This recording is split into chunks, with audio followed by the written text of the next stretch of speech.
Hey guys, welcome to the second part of our discussion about capital gains taxation. And gaya ng sinabi ko sa past videos, everything I'm discussing here is taken from the book of Sir Rex B. Banggawan, CPA, MBA. Yung book niya ay Income Taxation, Laws, Principles, and Applications.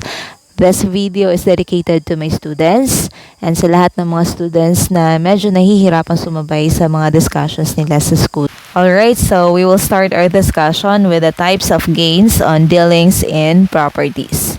Alam naman natin kung ano yung gains, right? Ginansya. So, kailan ba tayo may ginansya? Kapag yung selling price is more than the cost of the item we're selling. Okay. So, meron dalawang types of gains on dealings in properties. We have ordinary gain and capital gain. The ordinary gain arises from the sale, exchange, and other disposition, including pacto de retro sales and other conditional sales of ordinary assets. Okay, take note ha.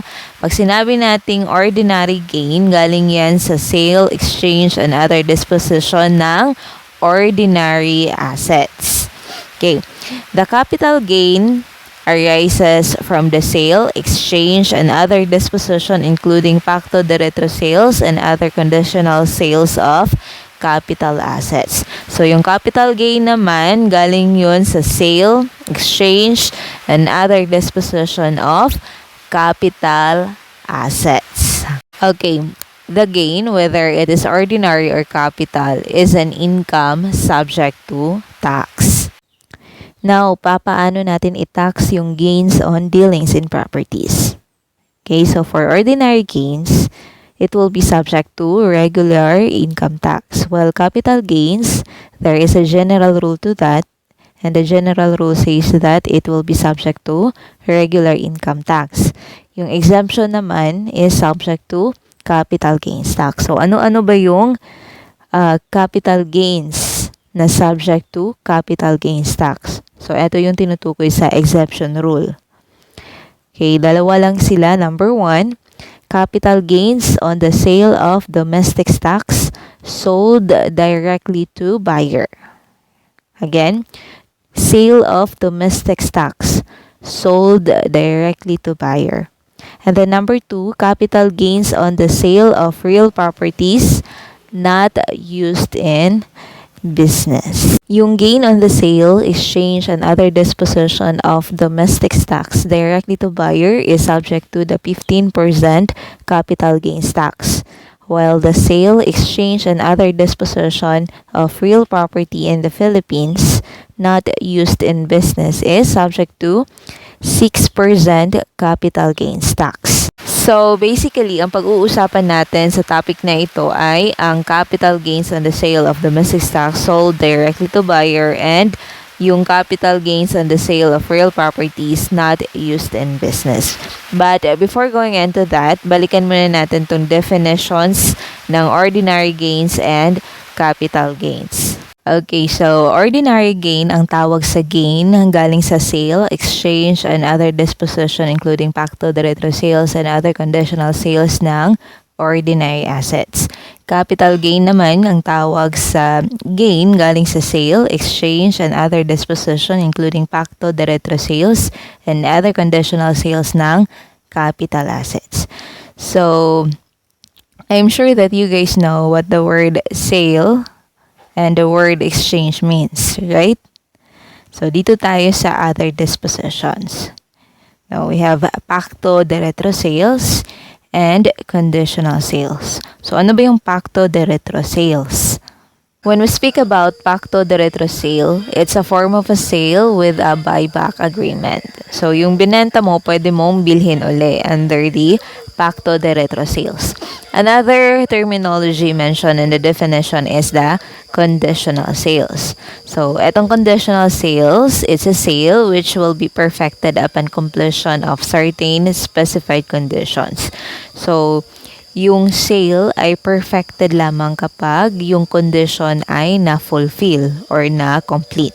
Then, aside from the pacto de retro sales and conditional sales, the phrase other dispositions also includes a foreclosure of property and settlement of debt, and also voluntary buyback of shares by the issuing corporation. Also take note class na yung phrase na other disposition, hindi kasali dito ang issuance of stocks by a corporation. Hindi naman kasi ito sale transaction. Isa tong paraan ng corporation para makapag-gather ng financial resources. So, it's a financing transaction, not a sale transaction. Also not included in the term other disposition is the exchange of stocks for services. So, although andito yung word na exchange, pero take note, stocks yan and services. Tapos what we're talking here is properties. So, yung dealings ng properties. So, this is not counted. The term other disposition does not also include redemption of shares in a mutual fund kasi sabi ng NIRC, yung gain daw ng redemption of shares in a mutual fund ay exempted from the income taxation. Next, hindi rin kasali sa term na other disposition ang worthlessness of stocks kasi hindi naman to capital gain in the first place. This is capital loss, and this is subject to the rules of regular income taxation. Also not included in the term other disposition are the redemption of stocks by the issuing corporation and the gratuitous transfer of stocks. Etong gratuitous transfer of stocks, this is not a sale but a donation, so therefore this is subject to the transfer tax and not the income tax. Okay, at this point, balikan natin to. So, again, there are two types of capital gains subject to capital gains tax. So, ito yung pag-uusapan natin talaga. The capital gains on the sale of domestic stocks sold directly to buyer and the capital gains on the sale of real properties not used in business. So, i-discuss natin to isa-isa. Right now, we will be discussing the capital gains on the sale of domestic stocks sold directly to buyer. Alright, firstly, ano ba tong domestic stocks? Pag sinabi natin stocks, it's a rights to ownership. And then, yung tawag natin sa taong nagmamay-ari ng stocks ay stockholder. Okay. Domestic stocks, ito yung ownership rights or rights to ownership sa isang domestic corporation. To put it simply, pag sinabi natin domestic stocks, di stocks yun ng domestic corporation. Now, the question is, ano naman yung domestic corporation? Ang domestic corporation ay corporation na na-organize under the Philippine laws. Modes of disposing domestic stocks. So, merong dalawang paraan kung paano pwedeng ibenta, i-exchange, or i-dispose ang domestic stocks. Number 1 is through the Philippine Stock Exchange or PSE. And number 2, directly to buyer. Now, pag-usapan natin kung paano ba natin i-tax yung sale ng domestic stocks through the Philippine Stock Exchange. Okay. So, yung domestic stocks na classified as capital assets na binenta through PSE or Philippine Stock Exchange, hindi yun subject sa capital gains tax.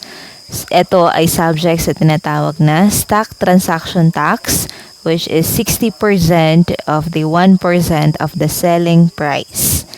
For example, Mr. San Juan, not a dealer in stocks, sold the following stock investments through the Philippine Stock Exchange or PSE. Take note class ha, si Mr. San Juan daw ay hindi dealer ng stocks. So therefore, yung stocks niya ay capital assets. What if si Mr. San Juan ay dealer ng stocks? Anong tawag sa mga stocks niya? Capital or ordinary assets? It would be ordinary assets. Okay, balik tayo dito. So sabi dito, si Mr. San Juan hindi siya dealer ng stocks. So, yung stocks niya ay capital assets. Okay, ito yung mga information regarding the stocks na nabenta niya. So, on April 5, 2020, nabenta niya for 4 million pesos yung stocks niya na may code na AC. Tapos yung cost is only 3,700,000 pesos. So therefore, 4 million pesos minus 3,700,000 pesos. So may gain na 300,000 pesos. And then, on the same date, naibenta din ni Mr. San Juan yung stocks niya na may code na SMB for 3 million pesos. Kaso nga lang yung cost ay 3,200,000 pesos. So again, yung selling price is 3 million pesos minus the cost of 3,200,000 pesos. So may lugi si Mr. San Juan. Meron siyang loss na 200,000 pesos. Okay? So magkano yung net gain niya? So 300,000 pesos gain less the 200,000 pesos loss. So may net gain siya na 100,000 pesos. Now question, subject ba to ng capital gains tax?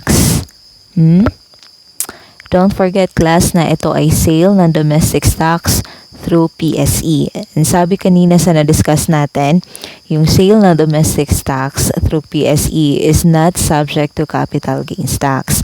Instead, subject siya sa tinatawag na stock transaction tax, which is 60% of 1% of the selling price. So magkano ba yung selling price ng stocks dito?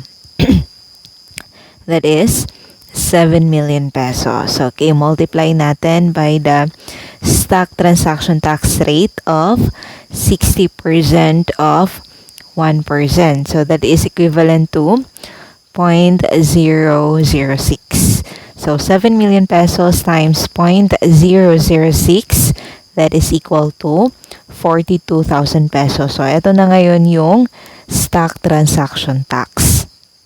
Another illustration. Assume the same data in the previous illustration except that Mr. San Juan is a dealer of stocks. Okay, what will happen? So if Mr. San Juan is a dealer of stocks, therefore the stocks here are ordinary assets.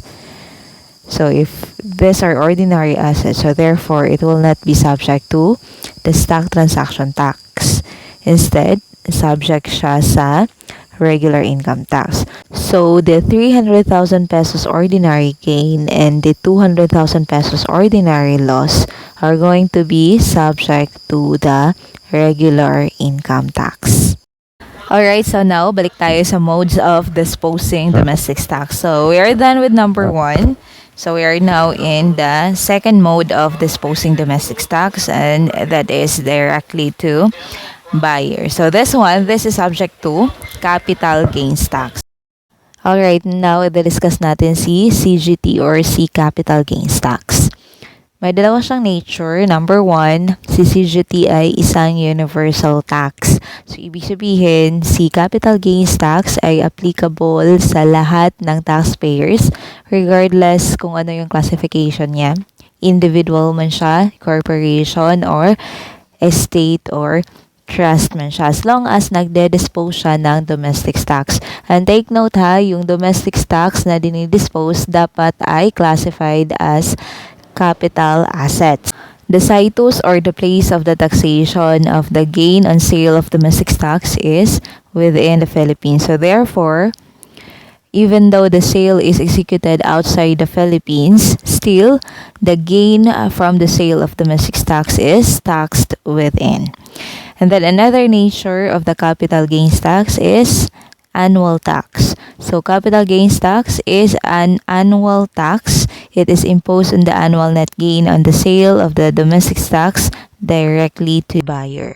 The net capital gain or the net capital loss of the disposition of the domestic stocks is computed using this formula. We have selling price less the total of the basis of stocks disposed, selling expenses, and documentary stamp tax on the sale. And then the difference is either net capital gain or net capital loss. Now, what is the selling price? So, in case of cash sale, kung magkano yung natanggap na pera from the buyer, yun yung selling price. In case naman kapag yung binayad ni buyer is partly in money and partly in property, the selling price would be be the total of the money received from the buyer plus the fair value of the property received from the buyer. Now, for exchange, ang selling price naman would be the fair value of the property received from the buyer. Alright, so try nga natin i-apply yung natutunan natin about selling price dito sa illustration na to.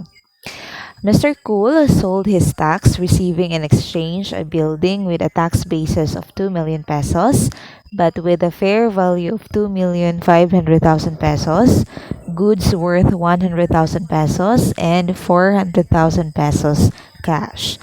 Okay, so si Mr. Cool daw, binenta niya yung stocks niya.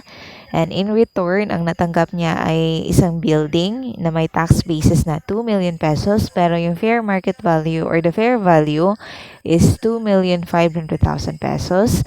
And then bukod dyan, nakatanggap din siya ng goods worth 100,000 pesos and also 400,000 pesos cash.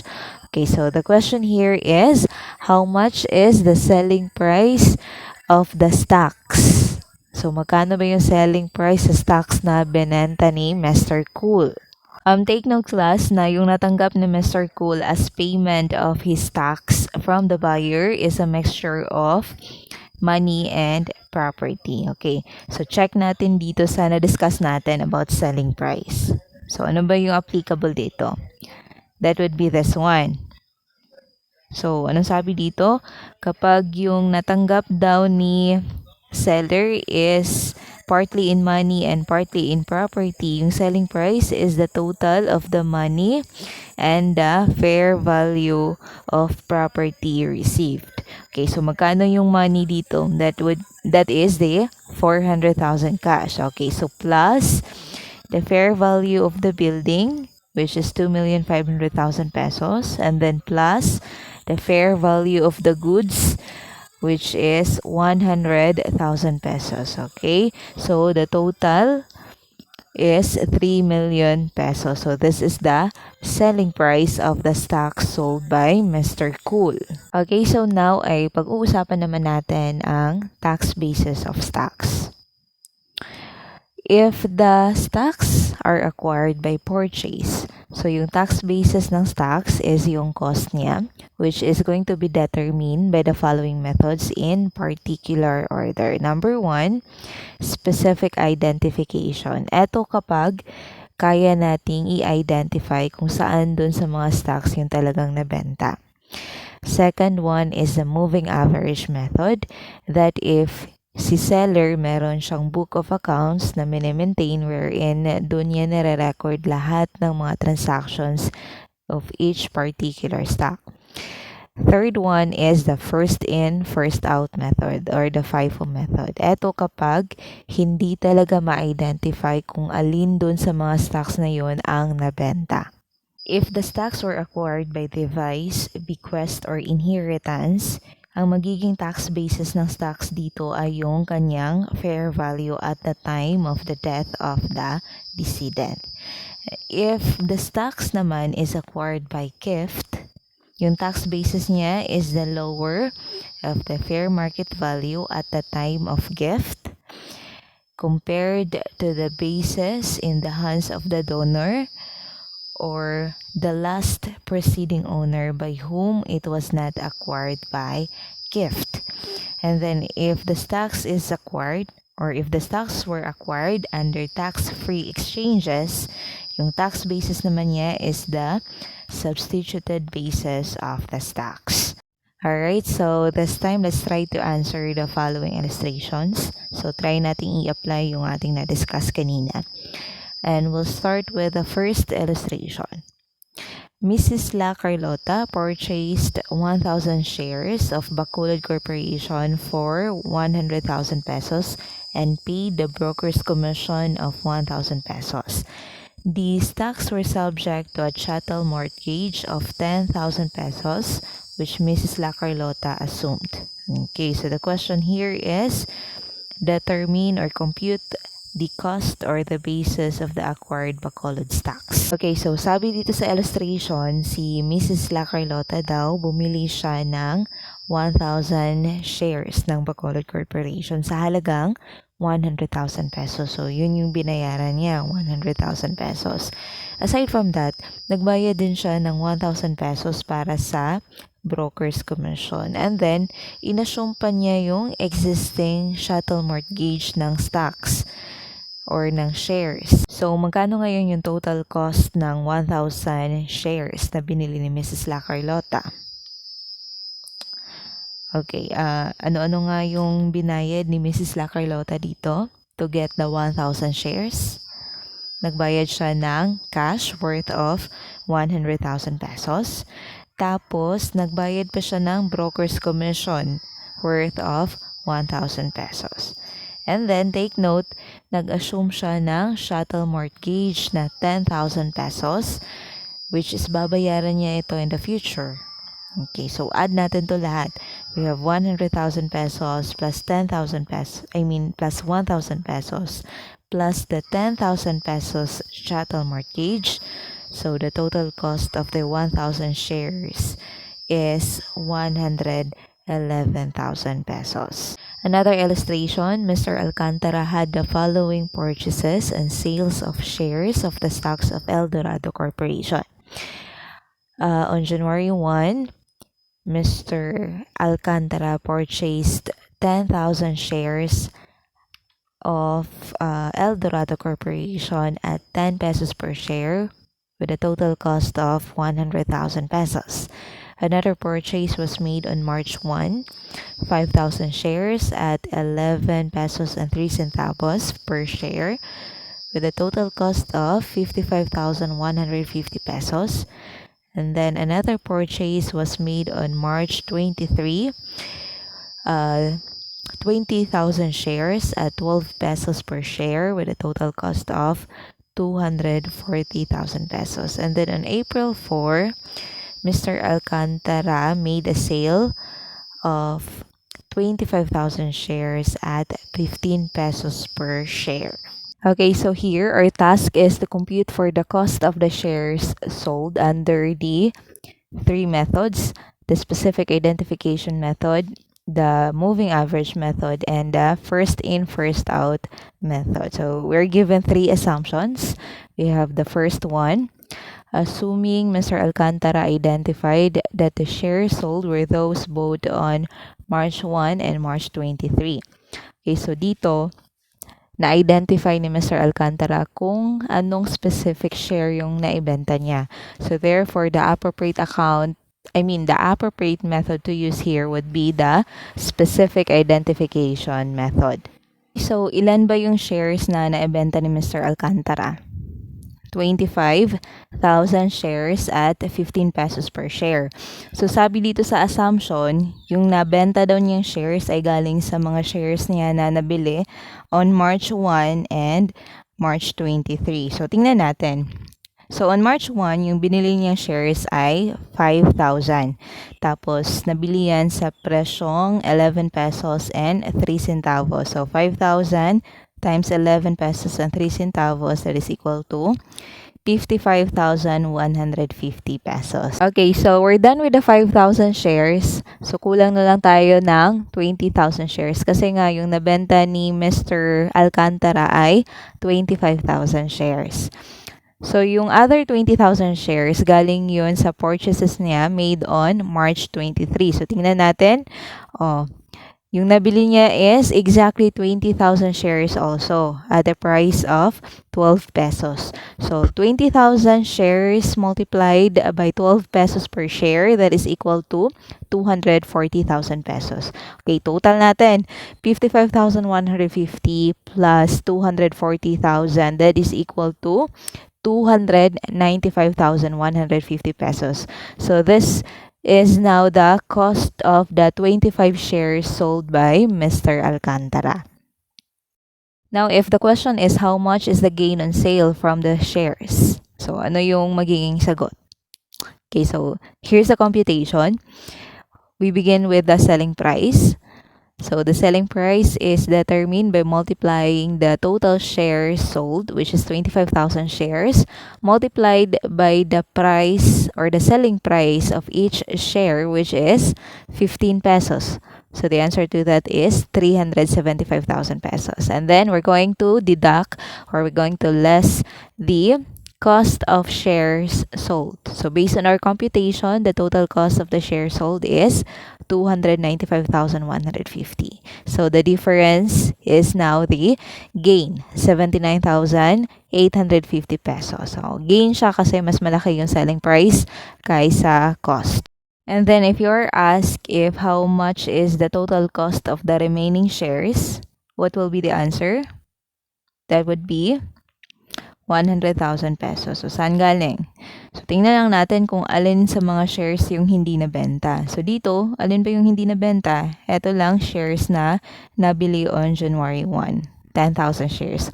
Then, multiplied by its price, which is 10 pesos. So, that is 100,000 pesos. Let us now proceed to the second assumption, and it says that Mr. Alcantara cannot identify the shares actually sold but retained detailed records of purchase and sale in the stocks of El Dorado. So sabi dito, hindi daw kaya na i-identify ni Mr. Alcantara kung alin dun sa mga shares niya yung naibenta niya.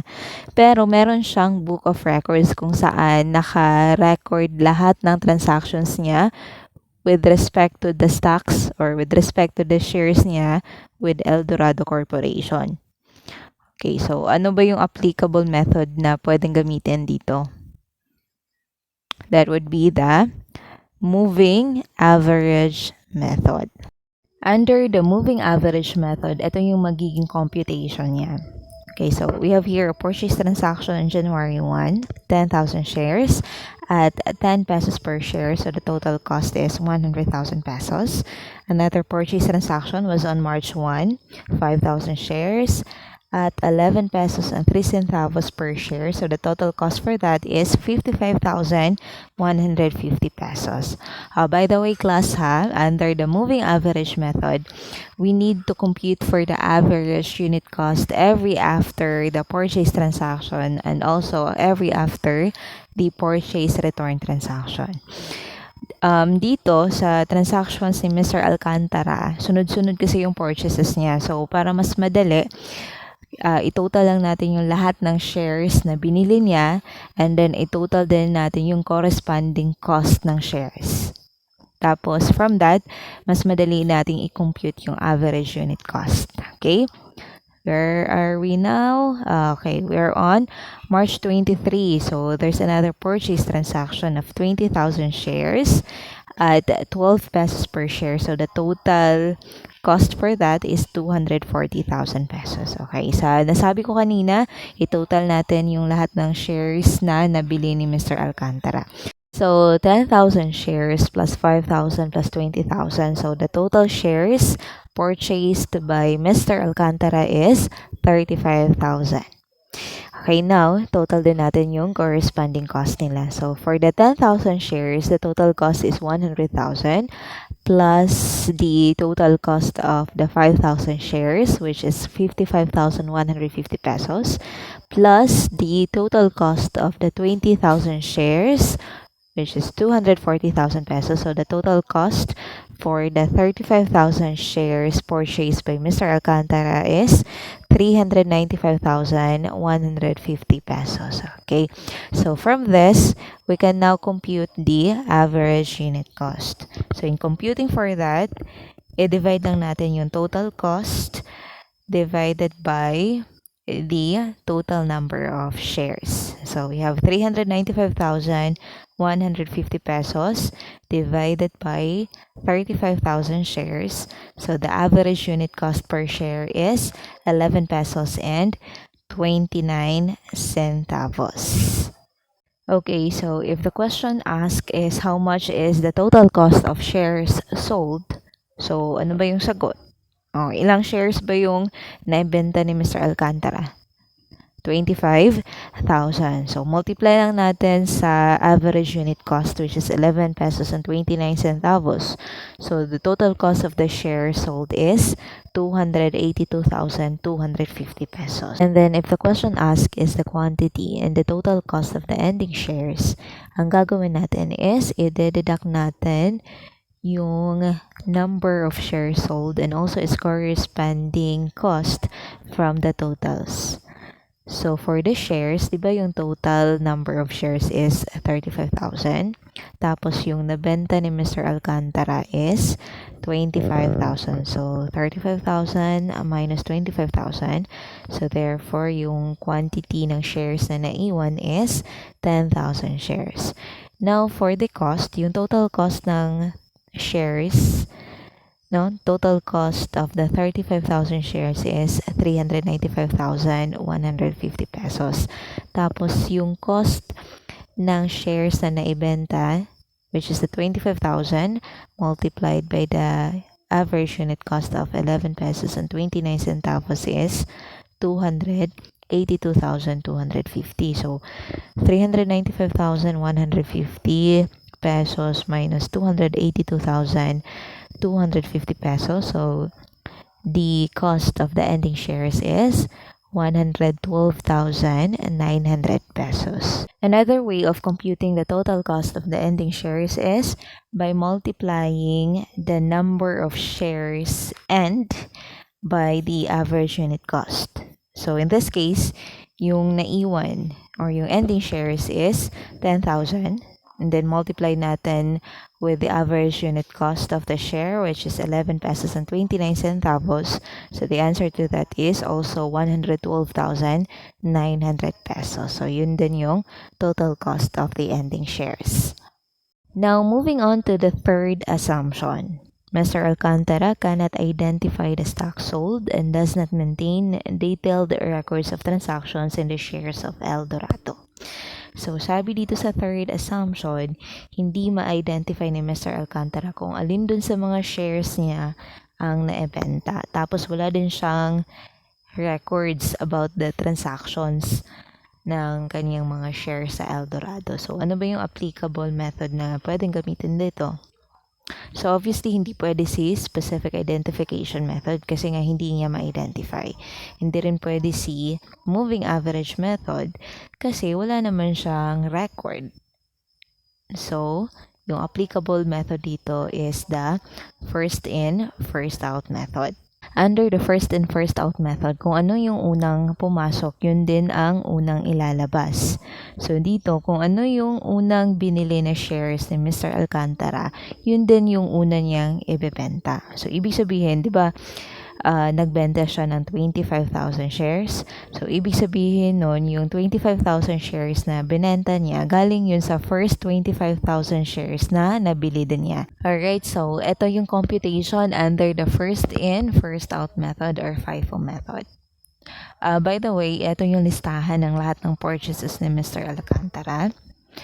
And then, take note na yung total number of shares na binenta niya ay 25,000 shares. And under the FIFO method or first in, first out method, kung ano yung una niyang binili na shares, yun din yung una niyang ibebenta. That means, yung first 25,000 shares na binili niya, yun din yung binibenta niya. Or yun din yung naibenta niya. Okay, so tingnan natin ngayon itong listahan ng lahat ng mga shares na binili ni Mr. Alcantara.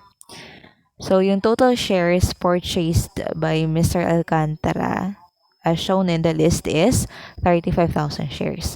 So, yung first 25,000 shares dito, yun yung binenta niya under the FIFO method. Okay, so alin ba dito yung naunang 25,000 shares?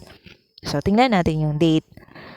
Okay, so ito yung nauna, January 1, 10,000. And then, next would be the 5,000.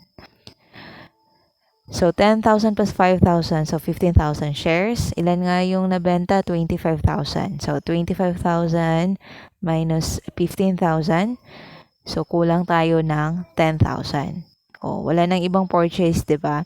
Ito na lang 20,000. So, ibig sabihin, out of the 20,000 shares na binili on March 23, 10,000 dito, yun yung kabilang sa 25,000 shares na binenta ni Mr. Alcantara.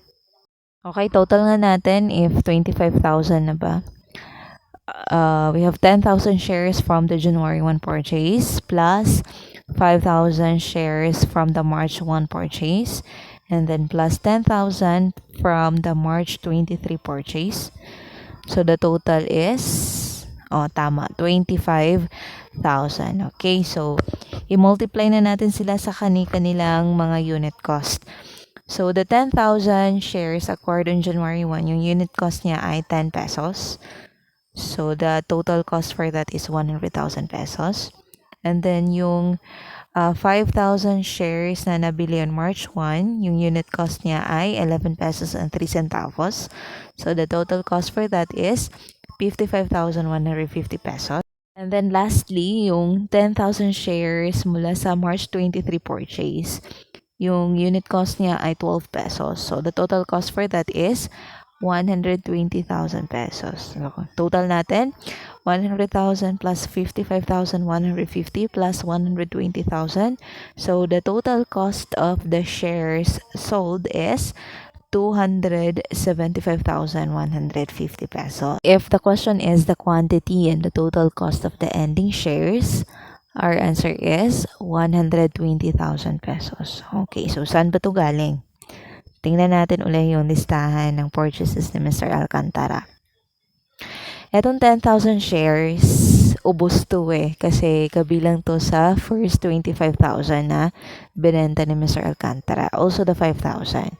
Etong 20,000 shares na binili on March 23, 10,000 na lang yung naiwan dito. Kasi yung other 10,000, kabilang yun sa first 25,000 na binenta ni Mr. Alcantara. So again, yung naiwan dito is the 10,000 shares. So ito yung ending shares. Ito yung ending shares, 10,000. Multiplied by the 12 pesos unit cost.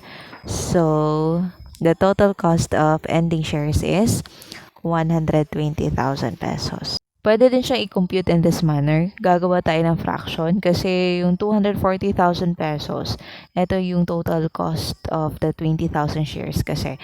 And then, 'di ba, yung ending shares or yung shares na naiwan is only 10,000.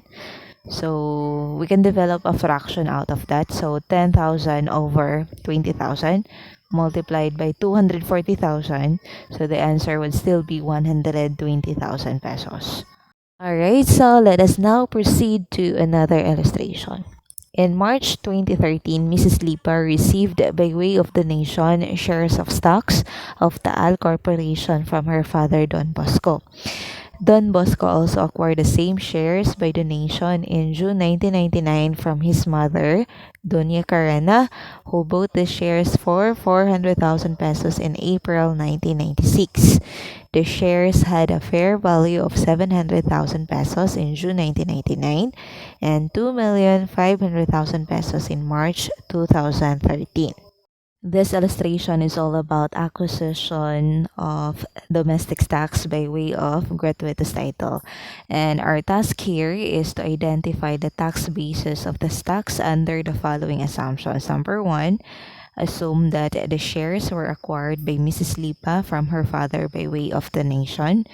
2, by way of inheritance. And number 3, by way of purchase for an inadequate consideration. Okay, so we'll start with the first assumption, the assumption that the shares were acquired by Mrs. Lipa from her father by way of donation. So what will be the tax basis of the stocks here?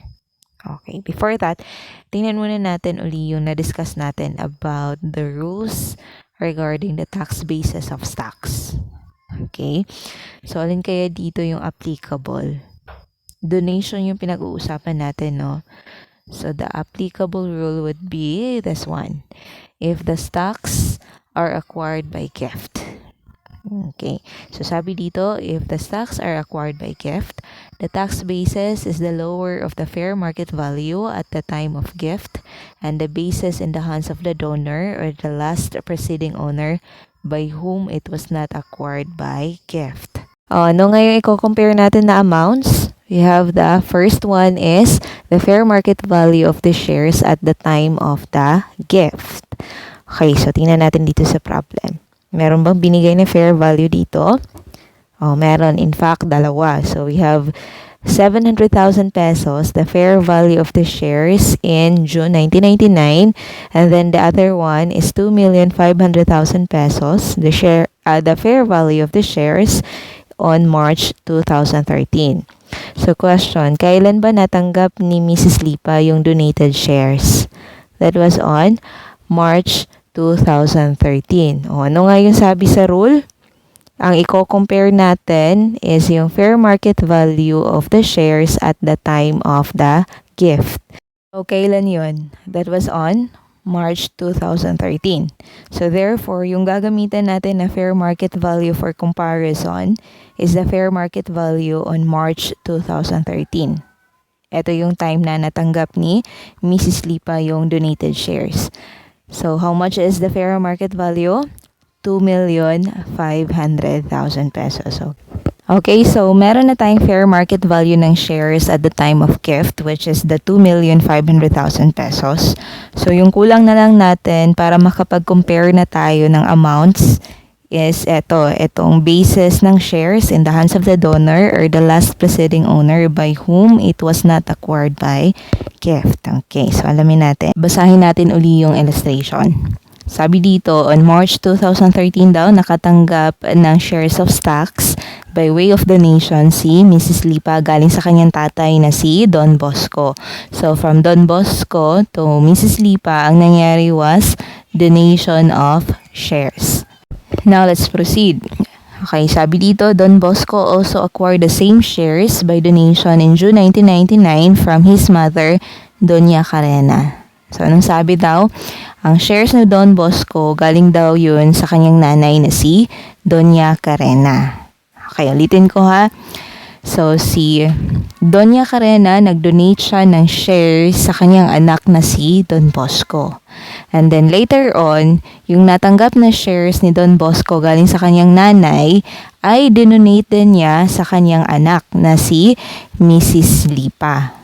And then, there is an additional information. So, sabi dito, binili daw ni Doña Carena yung shares for 400,000 pesos in April 1996. Okay, so from the seller, binili ni Doña Carena yung shares for 400,000 pesos in April 1996. And then from Doña Carena, dinonate niya yung shares kay Don Bosco. And then later on, dinonate naman ni Don Bosco yung shares kay Mrs. Lipa. So, this is donation. So, obviously, the last owner of the shares who did not acquire it by gift is Doña Carena. Kasi binili niya yung shares, di ba, for 400,000 pesos. And so, ang i-compare natin against the fair market value at the time of gift, which is 2,500,000 pesos, is the 400,000 pesos. So, anong sabi sa rule? Dapat yung lower sa kanila. Lower of the fair market value at the time of gift and the basis in the hands of the donor or the last preceding owner by whom it was not acquired by gift. So, alin ba yung lower between 400,000 pesos and 2,500,000 pesos? Of course, it's the 400,000 pesos. So, therefore, the tax basis of the shares is 400,000 pesos. Let us now move on to the second assumption. So, assuming that the shares were inherited by Mrs. Lipa when Don Bosco died in March 2013. So, what will be the tax basis of the shares? So, inheritance. So, what will be the applicable rule? That would be this one.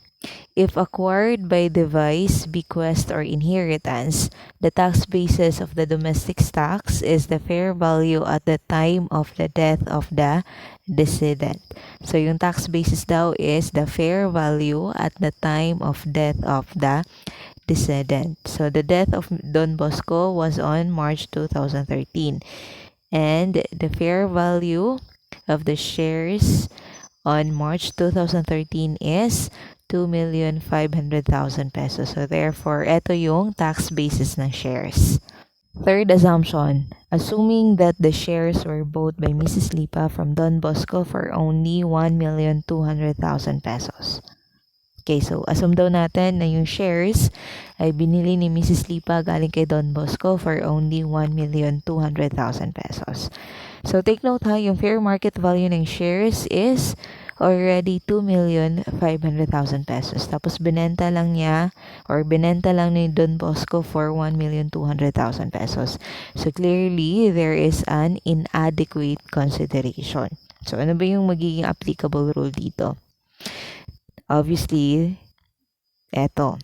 So sabi dito, if the stocks are acquired for inadequate consideration, the tax basis is the amount paid by the transferee for the property. Oh, ang tanong, magkano ba yung binayad o magkano ba yung bili ni Mrs. Lipa sa shares? Binili niya for only 1,200,000 pesos. So therefore, the tax basis of these shares under this assumption is 1,200,000 pesos. Okay, let's have a detailed discussion about stocks or shares sold for inadequate consideration. So sabi dito, the excess of the fair value of the stocks over the selling price is a gift subject to donor's tax if so intended by the seller as a donation. Okay, para malinaw, let's have this illustration. A seller sold his investment in domestic stocks directly to a friend for 500,000 pesos. The shares have a tax basis of 300,000 pesos, excluding the 10,000 pesos expenses on the date of the sale. So, sabi dito, si seller daw, binenta niya yung kanyang domestic stocks directly sa kanyang kaibigan. Yung selling price ay 500,000, pero yung tax basis ay 300,000. Okay. Ito yung case number 1. Assume that the shares are readily marketable with many willing buyer and its fair value is 650,000 pesos, but the seller opted to sell the same to his friend. Okay, assume daw natin na yung shares ay readily marketable, tapos marami yung interested na buyers. And then, yung fair value ng shares ay 650,000 pesos. Okay, sa kabila ng maraming gustong bumili ng shares, pinili pa rin ni seller na ibenta yung shares sa kanyang kaibigan. The fair value of the shares is 650,000. And then, how about the selling price? It's 500,000 pesos. Okay, tingnan natin uli yung rule. Sabi dito, yung excess daw ng fair value of the stocks over the selling price is a gift subject to donor's tax if so intended by the seller as a donation. Okay, again, magkano yung fair value? 650,000. The selling price is 500,000. So, 650,000 minus 500,000. So, there is a difference of 150,000 pesos. So, that means yung fair value ng shares exceeds by 150,000 pesos over its selling price. Now, si seller ba dito may intent to donate? Meron. Kaya niya binenta yung shares niya sa mas mababang halaga kasi kaibigan niya yung binentahan niya. So, the 150,000 pesos here is a gift or a gratuity, and this is subject to donor's tax. How about the difference between the selling price of 500,000 pesos and the cost or the tax basis, which is 300,000 pesos? Malaki si selling price kaysa cost. So, ibig sabihin merong gain amounting to 200,000 pesos. And this gain here is subject to capital gains tax. Now, what if yung fair value ng shares is still 650,000 pero this time napilitan lang si seller na ibenta yung shares niya sa halagang 500,000 pesos kasi nangangailangan siya ng pera. Ano nang mangyayari? The difference between the selling price of the shares and the cost or the tax basis of the shares is still a gain of 200,000 pesos subject to capital gains tax.